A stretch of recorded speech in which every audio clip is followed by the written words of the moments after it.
இதோ வாசற்படியிலே நின்று தட்டுகிறேன்.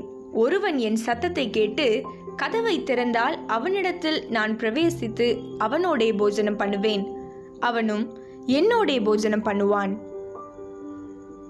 வெளிப்படுத்தல் 3ஆம் அதிகாரம் வசனம் 20. இதோ நான் கதவு அருகில் நின்று தட்டி கொண்டிருக்கிறேன். யாராவது எனது குரலை கேட்டு கதவை திறந்தால் நான் உள்ளே சென்று அவர்களோடு உணவு அருந்துவேன், அவர்களும் என்னோடு உணவு அருந்துவார்கள். திருவெளிப்பாடு 3ஆம் அதிகாரம் வசனம் 20. Listen, I stand at the door and knock. If anyone hears my voice and opens the door, I will come in and eat with them, and they will eat with me. Revelation chapter 3 verse 20.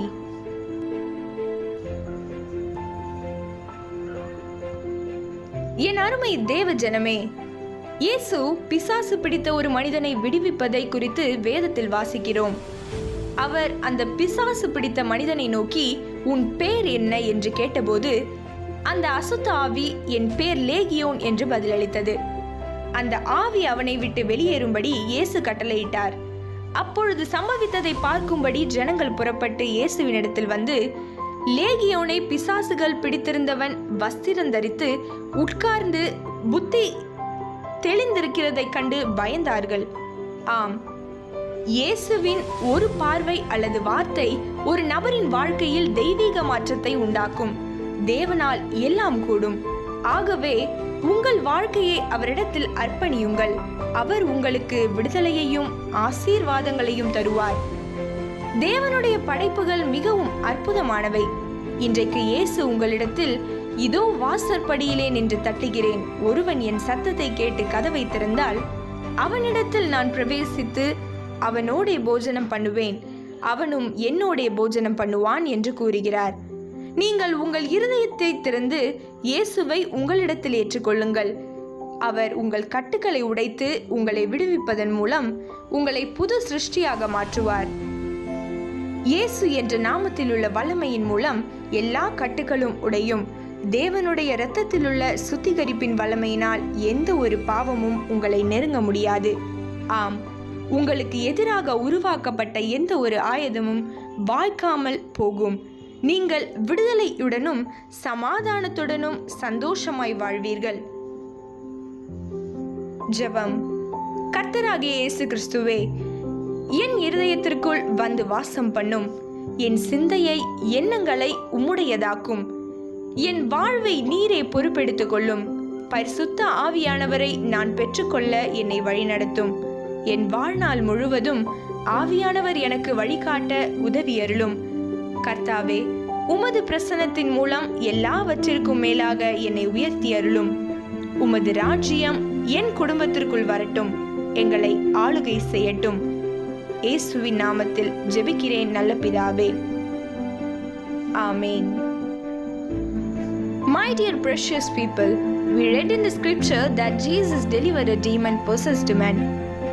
He said to the demon-possessed man, "What is your name?" When the evil spirit answered, "My name is Legion." Jesus ordered the spirit to leave him. Yes, a glimpse of Jesus or the word will make a divine change in a person's life. And God may gather all things. So dedicate your life to Him and He will grant you liberation and blessings. The works of God are so wonderful. Jesus said to you today, "Behold, I stand at the door and knock.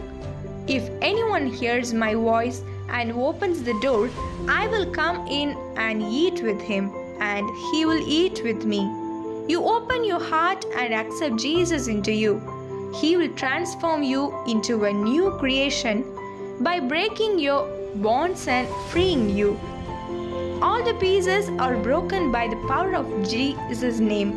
No sin can approach you because of the power of purification in the blood of God. Yes, no weapon created against you will drain. You will live happily with freedom and peace. Prayer.